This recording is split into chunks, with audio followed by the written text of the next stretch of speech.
Hi, I'm Gail. And hi, I'm Catherine. And today we are so delighted to bring you Margaret Burk. Margaret's a master storyteller. She performs at storytelling venues, senior residences, women's gatherings, and festivals. She co-produces and co-hosts storytelling events, and she teaches storytelling. And she's a former president and now presently treasurer of Storytelling Incorporated, a national association of storytellers. With degrees in theater and communications and an early career in arts administration, Margaret returned to her love of the spoken word 15 years ago. And as a teacher, her niche is mostly women, particularly older women. So Margaret, we're really eager to hear about why storytelling is so important for women, especially as we age. But let's first tell us a little bit about your background and how your passion for storytelling developed and has evolved. My background is theater. So I came to Chicago to teach theater at Kennedy King College, which I did for several years, and then had a theater company up on the north side. This was like in the 1970s. And then I got married and I had 3 babies. And that kind of life didn't work for raising 3 little boys, all within 5 years of one another. So after they were a little grown, I really loved the arts and stayed in the arts as a director of development for the Chicago Sinfonietta, which is a professional. Are you familiar with the Sinfonietta? Yes. Yeah. Yes, it was wonderful. And I was there for about 15 years. But then I really said, I'm raising a lot of money for other people to do their art, and I am ready to get back to my own.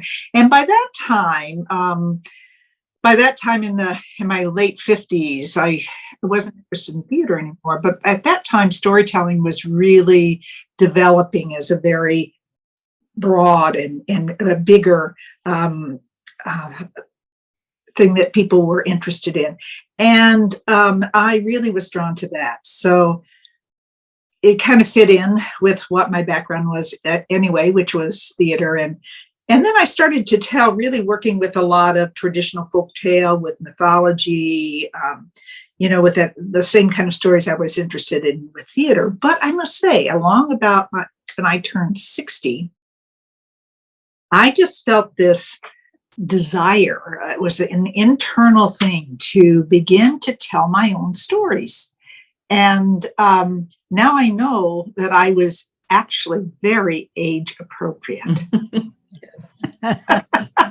What you told me that women have a psychological need to tell their stories, especially as we hit that 60 and older mark. Can you tell us about that? Yes, I'd say, women, everyone, but I work primarily with women as well, because as we age, we have an internal desire to integrate the experiences of our lives, to kind of tie things together, to give meaning. We want to make sense of our lives. We want to make sense of our lives. And so it's just a natural thing, this love to tell our stories. People ask us to tell our stories. Older people are always willing to tell stories, grateful. Yeah, grateful. Somebody asked. So we want to do that. And it helps us make sense, tie things together and make sense of our lives. And what I found for myself, now I primarily do personal stories, and probably 30 or 40 stories I've written myself about my own life. But the very first story, and it's interesting because I'll tell you a little bit about how I help people write themselves. But when a memory is live for us, when we still remember it, it means there's energy there. Mm-hmm. And where there's energy, there's a gift. Why do I remember that? Of all the things I remember, why do I remember that? And the first story I ever wrote was a memory of cleaning the church with my mother. We grew up in this little village in Indiana, and my mother was a member of the Altar Society. And every Saturday morning, she went to clean the church, and my sister and I went with her to clean the church. And we spent Saturday morning, but not only did we work, we got to play. I mean, we got to do a lot of things on the altar that girls didn't get to do, and do all kinds of things in this church. And when I wrote that story, what I realized, my mother had died when I was 11, but the gift that she gave me was this deep spiritual grounding. All that time, I grew up with her, not just going to church and playing, but cleaning it, being in it, creating the beautiful space. And I wouldn't have been able to say that until I wrote the story and it revealed itself. What's it? The gift, the legacy that she gave me was this deep spiritual grounding.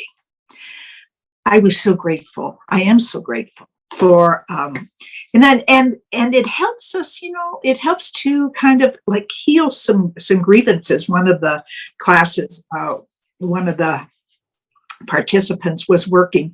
She had a grievance against her mother-in-law. And that's where the energy was,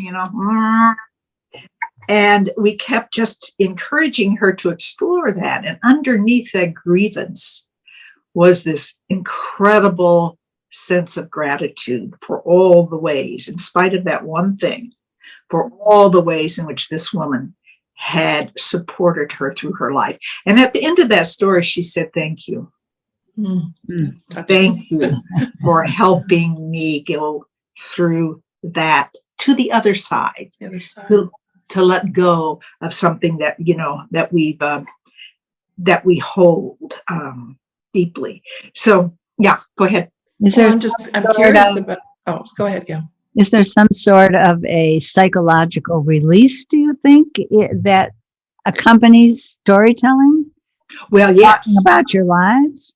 Yes, yes, absolutely. Absolutely. The joy of just remembering people. And as we tell those stories about whether we're telling about, whoever we're telling about, it brings us closer to them, right? Right. I tell this story about my uncle, my favorite uncle. And every time I tell a story, he's there. He's with me, That makes sense. Yeah, everybody, so whoever we're talking about, it brings us closer to them again. It makes them live to us. It brings their energy to us. And one of my favorite quotes is by Henry Louis Gates, who does, the genealogy, the roots. And he says, "Our ancestors all want to be discovered. They are there waiting for us to find them, waiting for us to tell their story." Wow. Yeah. You mentioned earlier that anyone's grateful when somebody wants to listen to our story or asks us about our story. And I'm wondering, the women, especially that you teach and that you do workshops with, how do they experience that? Are people wanting to hear their stories, or there's some shyness about that? It's like, what I say, and I teach a series of workshops called Sharing Our Legacies. And what I think about our stories as we age is these are our heirlooms, and we know that I have my china and I'm going like, yeah, who's going to want my china, right? Or my furniture these days. And so what we might have passed down before, we might not be able to pass down as easily these days, but the stories we pass down, these are our heirlooms. And sometimes people say, well, nobody would want to hear my story. Nobody wants to hear it. And what I answer is, somebody will someday, someday somebody will. And if you don't write it, they won't have access to that. And interestingly enough, right now, I'm working on a story about my father. And I was his father died when he was young, and he died. We know he died in 1919 of the flu. Mm-hmm. So I've asked around to all my cousins. I said, do you think that was the Spanish flu? And we go, nobody ever passed that down. That's not something we ever heard. This week, literally, my cousin in Indiana was going through some of my aunt's writings. And in a letter that she found, my aunt said, the oldest son was in the army. He came home with the flu in November of 1918. He came home with the flu. We all got it. We tried to protect our father because he had a heart condition. We isolated him in the room as hard as we could isolate him. But he didn't make it. Mm. There's that piece of information. Right. And we were both going, she wrote it. She wrote it. We had to find it. We had to find it. I'm curious to know, Margaret. So there's an art to storytelling, for sure. And some people do it, it seems, so easily, and others just can't tell a story worth salt.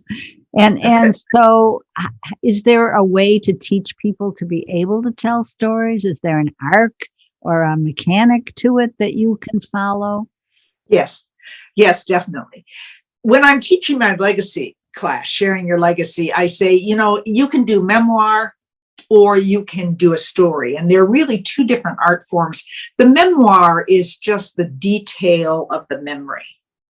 The story is what was, what happened, and what is different now.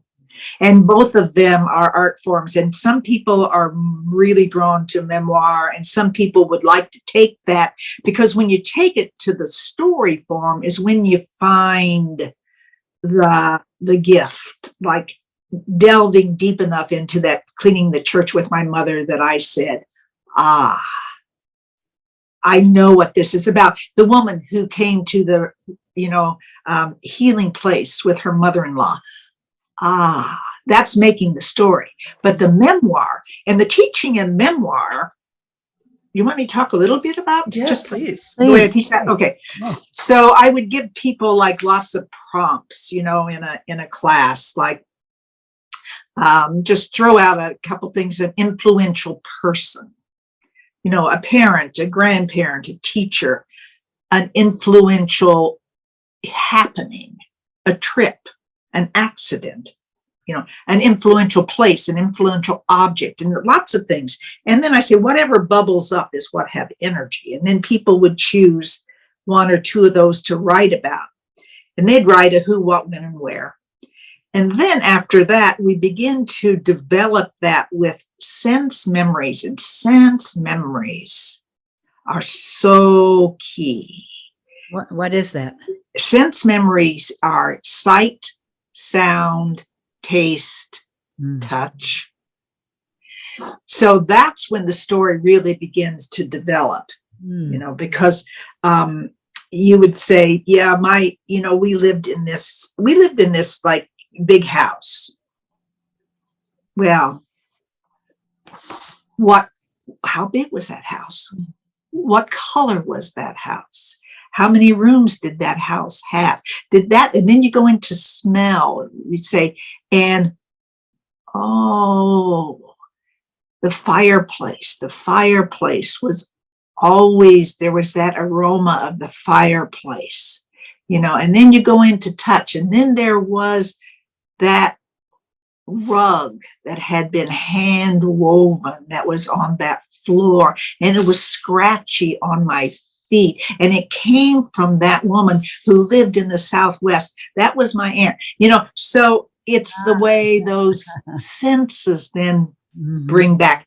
In the class I just taught right now, that exercise was like when they came back after I gave that exercise and they went home and wrote, they came back with going, wow, Mm-hmm. Mm-hmm. wow. Mm. That opened so much more memory for me, Yeah. that every sense created a richer and a richer and a richer memory. So we develop it like that. And then if you want to go on into story, then I would take them into, and so here's what happened, right? Here's the incident you're trying to remember. And how did you change through that? Mm-hmm. Yeah. How did you change? And then it's a story. Mm-hmm. I didn't realize that before, from memoir to storytelling, the difference. So that's really, really intriguing. Yeah. Are there particular issues or themes that come up for women, especially the older women that you work with? It's really wanting to oftentimes honor a person. I want to tell the story of this person. I want to tell the story of this friend and what she meant to me. And I want to honor somebody. I want to pass on. I want my children to know. As we talk about legacy, I want my children to know this person that they don't know. I want my children and my grandchildren to know this history. A woman was telling a story about growing up in Germany during the war. And, that's a history that she doesn't want lost. So it's a lot about, wanting people to know other people, the history of who we were and how we lived. Somebody was saying, believe me, we lived before television. Really? I want to tell all the things that we did before we had television, let alone all the other electronics. So yeah. And I'm thinking of myself. It's maybe taking that incident and trying to make sense out of it. Why am I upset with this? Why do I still, why was this such an influential thing in my life? So we go back and I'm just thinking of a particular story that I myself, I went to Ireland for the first time, where my father is from, in 2013. And we had no connection. My grandparents came in 1870, and there was no connection with anybody in Ireland ever. Mm-hmm. And so I said, there's got to be somebody over there for that record, some cousins. And so the first time I went in 2013, and I just said, I'm going to see what's there. Mm-hmm. And by happen chance, I did a lot of research, but for a lot of just, things that you wouldn't predict, I found a cousin, and he actually still lives on the land of my grandfather and grandmother and has lived there, and his father and grandfather have lived there for the entire 150 years. He didn't know I existed. I didn't know he existed. He didn't know anybody in the United States. I didn't know anybody in Ireland. Now we are connected after 150 years. And now we tell the story of the house that my great-grandfather built and the land that, and the story. And when I called my son, talking about kids not wanting to know it yet, but when I called my son from Ireland and I said, you won't believe what I found. And I told him, and he began to cry. And he said, I didn't realize how important that was to me. But having connection with that ancestry is really important to me. Wonderful. Who would know, Who would know? Who would know? So with the women who are writing their stories, Mhm. who are they writing for? Themselves, certainly, but to share with family? Do the stories go beyond family? Well, mainly, I think there are two reasons. We write for ourselves. I am, a perfect advocate to say we write for ourselves. Probably first, as we age, for all the reasons I talked about. And secondly, maybe just as equally important, we write for our families primarily. Most people are saying, I want my children and my grandchildren to know the story. And partly because, we don't live close together anymore. Right. I know a lot of family stories because I sat around the table with all my uncles and aunts and cousins. Yes. Every weekend or something. Yeah. So, but our kids don't know that. Mm-hmm. And so we need to say, how are we going to tell them all these stories that in fact are really important to them? There's a lot of psychology now that says that children who understand their family history and their family stories have more sense of confidence and, sense of security in who we are. I'm a part of this bigger thing. We had a big family reunion, not last summer, but the summer before that. And one of my grandsons came, and he was like about 5, and we took a picture, and it's up on their refrigerator. And when I go to visit, he points at that and he says, all of those people are my cousins. Like, I'm a part of something really big. Mm-hmm. And, and we'd like to, and we teach children through story much easier than we didactically teach them. Of course, that's a part of the function of story. And if we tell stories, about people who were courageous and people who overcame difficulties and people who were resilient and people who, came back after hardship, if those people are somehow in their family, that's part of them. Mm-hmm. That's part of their DNA as well. Mm-hmm. Gail, you look like you're ready to ask a question. I am. I'm finding this so fascinating, Margaret.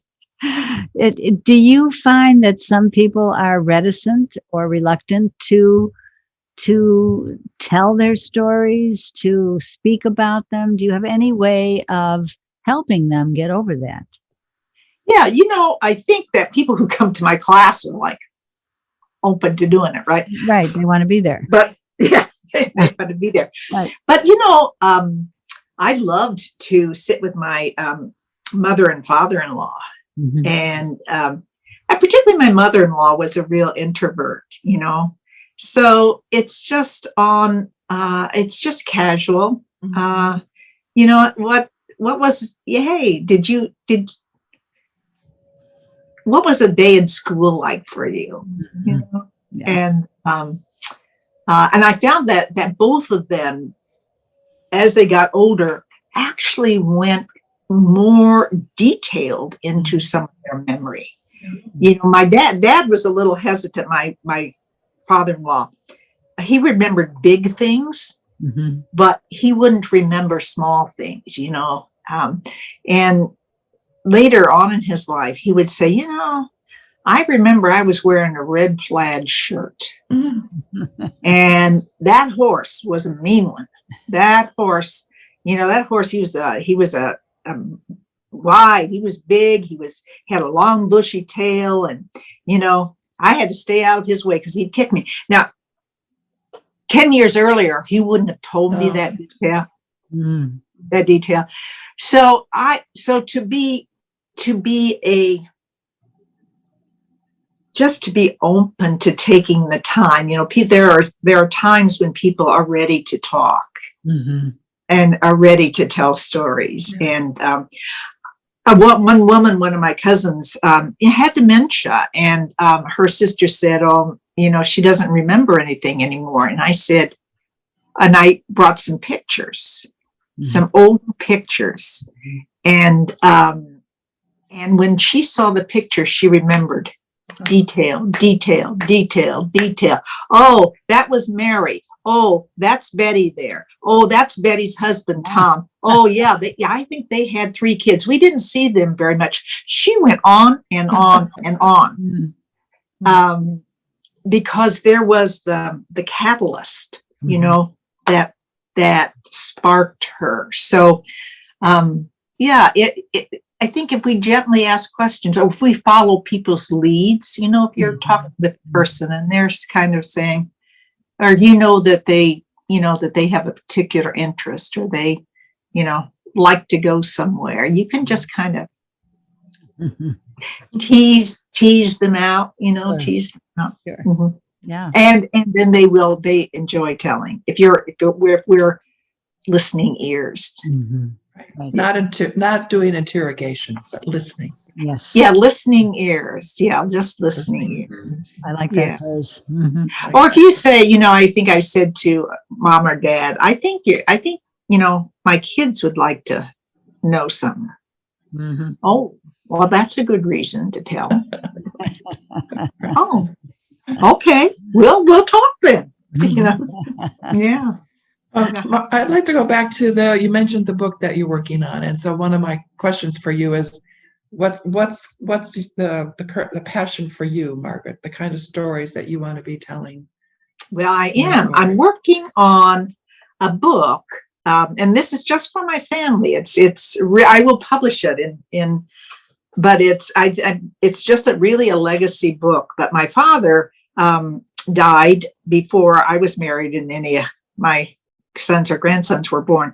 But there's a real connection between my youngest son and my father.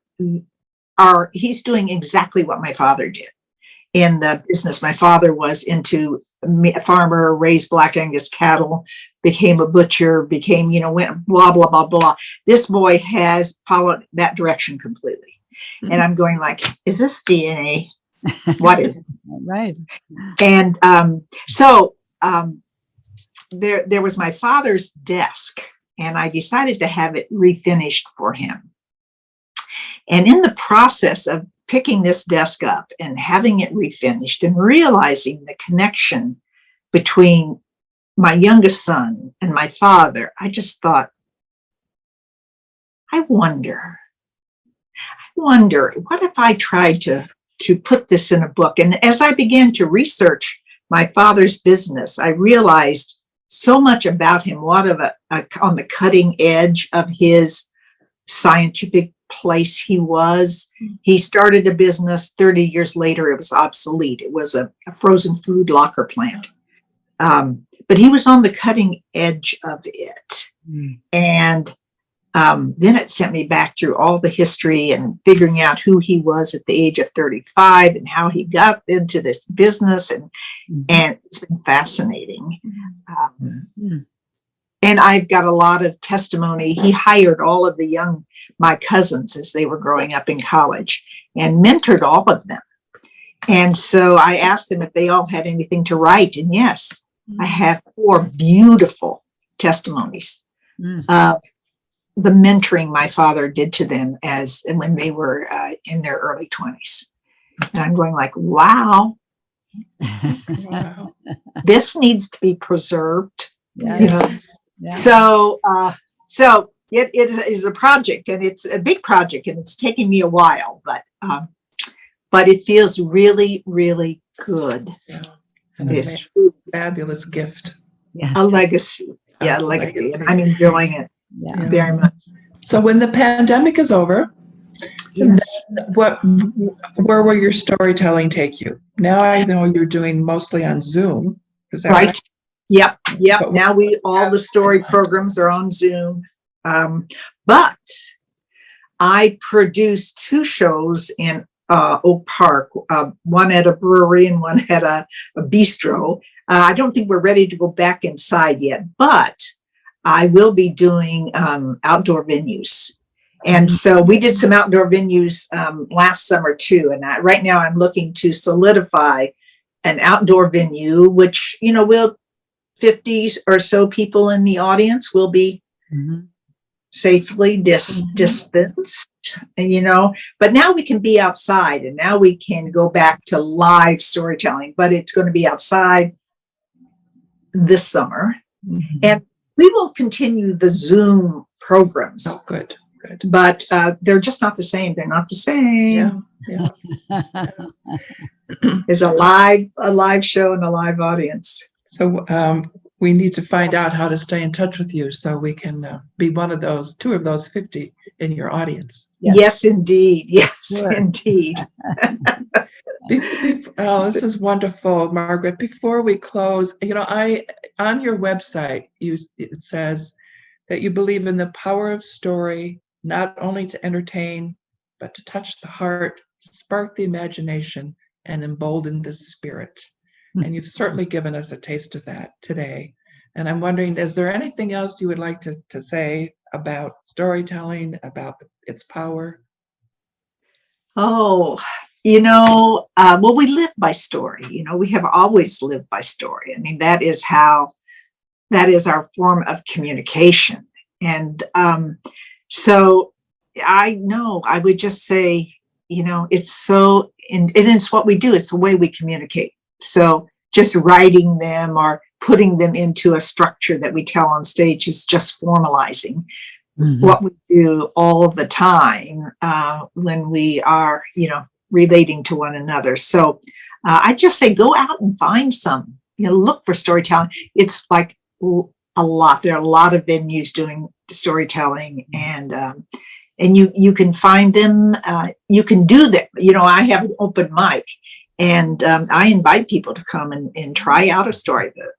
I have a curated show where I invite people, but I have an open mic. Open mic as well. And so, people who are wanting to try it out, people who are writing, come try it out. We got an audience. Well, we'll make sure people know how to be in touch with you. You mentioned a book to me, Natalie Goldberg. Did you want to? Yes, I wanted to say, what we didn't talk about is how to structure this. If people want to write, I really encourage some kind of structure. It's hard to do when we're by ourselves. Get a writing partner, but somebody else who wants to write. Or, join a writing group, but give yourself some structure. And here are some books I recommend. One book is Old Friends from Far Away. It's by Natalie Goldberg. And Natalie, it's called The Practice of Writing Memoir. And so, get a buddy, get the book, make a date, and do it.